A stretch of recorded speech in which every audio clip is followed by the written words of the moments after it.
The next morning, the president calls me. I don't know, it was early. And he said, Selena, this is President Donald Trump. Like, I didn't know it was him, right? Mm-hmm. And he says, are you okay? Is your daughter okay? Is your son-in-law okay? He says them by name. Like, I can't even believe he remembers that. He's by himself. There's no one with him.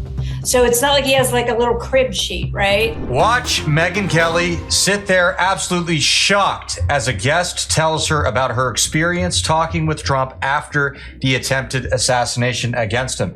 Folks, I think you're going to like this. I know that I like these kinds of things because it's always interesting when a guest tells somebody about, on a podcast, tells somebody about a personal interaction with Trump. It gives you, more insight into how he is on a personal level versus, behind a teleprompter or a TV screen, giving a scripted speech, what have you.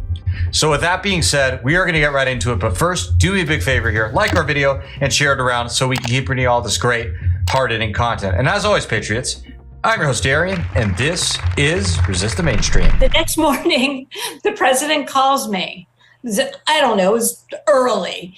And he said, Selena, this is President Donald Trump. Like, I didn't know it was him, right? Mm-hmm. And he says, are you okay? Is your daughter okay? Is your son-in-law okay? He says them by name. Like, I can't even believe he remembers that. He's by himself. There's no one with him. So it's not like he has like a little crib sheet, right? And I said, are you bleeping kidding me?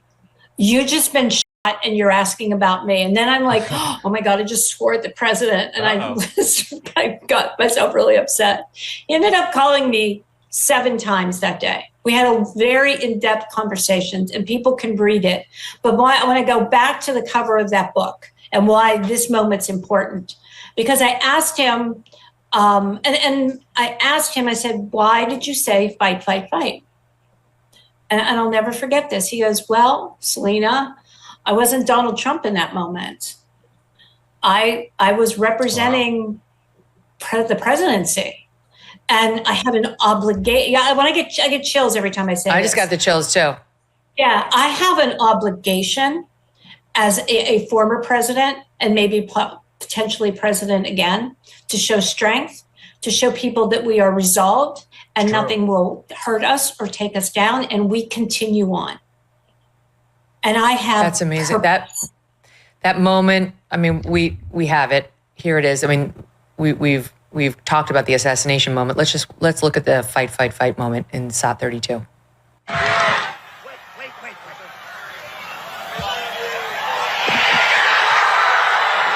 The fist up, saying fight, surrounded by the Secret Service agents. It's his incredible combination of like, yes, he has hubris. Of course, every president does, but also understanding how to lead, how to be strong and how to lead, what people need in a leader. That tough guy energy is exactly what America both needs and craves, all right? That actually really turned around the trajectory of his campaign. Many people don't remember, but not long before Trump got attempted assassination on him, it actually wasn't very clear who was leading in the presidential polls, whether it be him, Kamala. It was kind of up in the air, even with how horrible Biden was doing in office. But at least, and this is just my opinion, that changed that day when Trump did that and then reacted just like a total boss the way he did. So many people gained respect for him. And, I think a lot of people who are kind of on the edge of, do I go Democrat? Do I go Republican? I don't know. The more kind of centrist types, they saw that and said, all right, that's it. Trump it is. I mean, heck, I even had a friend text me and, he wasn't a centrist per se, but previously Democrat voter who texted me, Donald Trump got shot. I'm going to vote for him now. He deserves it. That's all it took. I mean, I also think it was his reaction too, though, to be fair to that friend. Yeah, we revisited that question 2 weeks ago. It'll be out in my Washington Post story on Friday.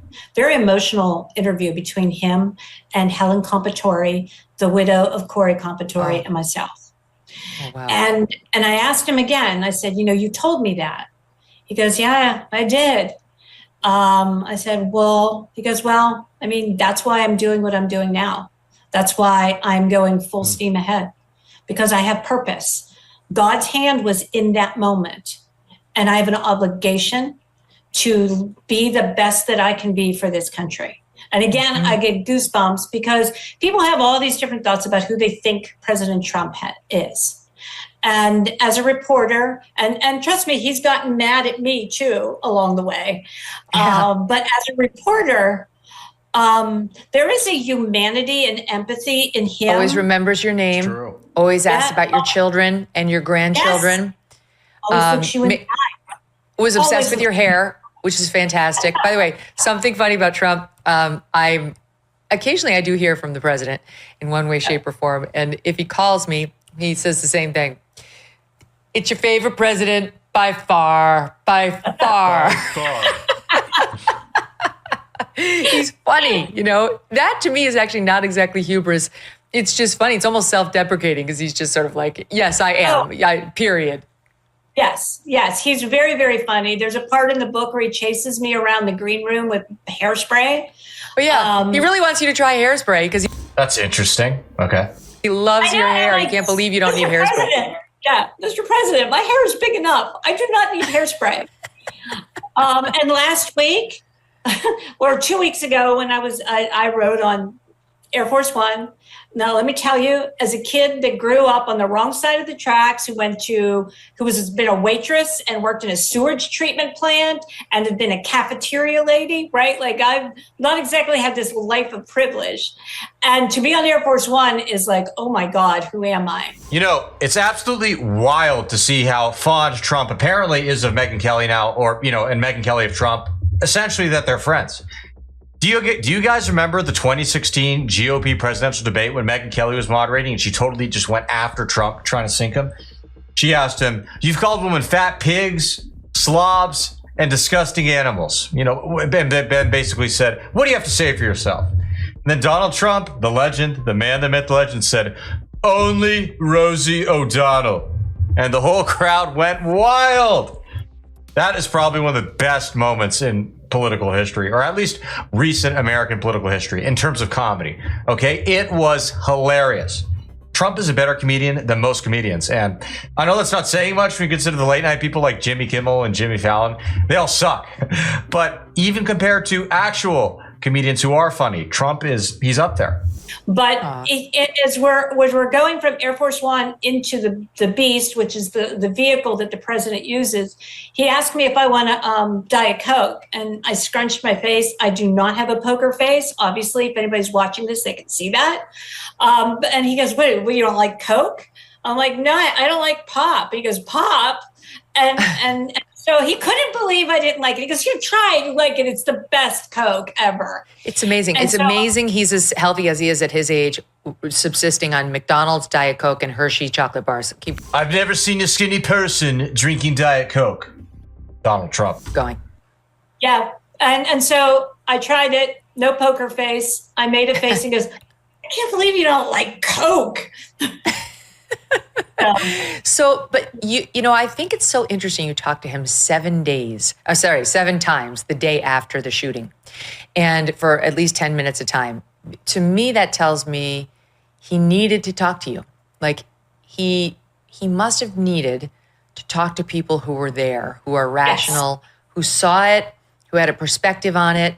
And you write something in the book to the effect of, "I gave him the time and space to figure it out for himself," like what the sort of the wisdom that would come from what had happened to him. Because I'm sure it wasn't instantaneous. I'm sure it did take a while. We saw that a little at the RNC, which happened a week later. He still had the bandage on his ear, where, you know, he was a little meandering in the speech, but you could see he was openly grappling with, like, was I saved? You know, like, maybe something extraordinary is happening with me. Maybe I actually am.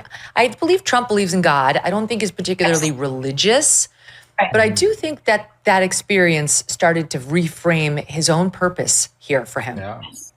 Yes. And you were part of that in the early day. Yeah. And that's why I decided. I know other journalists would push him to talk and push him to say things, but I didn't think that was right. I knew he was going through something, and I thought it was important for him to be able to figure that out while we had that conversation. I, for one, believe that God really did save Donald Trump's life that day, probably for some kind of greater purpose. In my view, it's no secret that the deep state was after him and they wanted to get Donald Trump bad. It's like Andrew Tate once said, all right, first, when they don't like you, they malign you in the media. Then if that doesn't work, they censor you online, social media. Of course, those two things happen to Trump. After that, they try to put you in jail. Felon, anybody? And then, well, you can take a guess about what happens after jail and prison if that fails. It is not pretty. And this has been very humbling for him. The death of Corey has had a huge impact on him. Really sad. And you'll find that throughout the book. But also purpose and God have really had a spiritual impact on him in a way that I don't think people truly understand, but they can see in the way he is leading his presidency. Folks, I hope you enjoyed that. I personally did quite a bit myself. I always like seeing, a closer glimpse into the personal interactions of Donald Trump. He's a truly charismatic figure in public. That goes without saying. But even on a personal level, that seems to radiate very brightly from him. So hope you enjoyed it. With all that being said, comment below. All right, let us know what you liked about the clip, what kind of stuff you want to see in the future. And if you have not yet, hit that subscribe button down below. To our returning subscribers, we really appreciate you. Thank you all so much. God bless.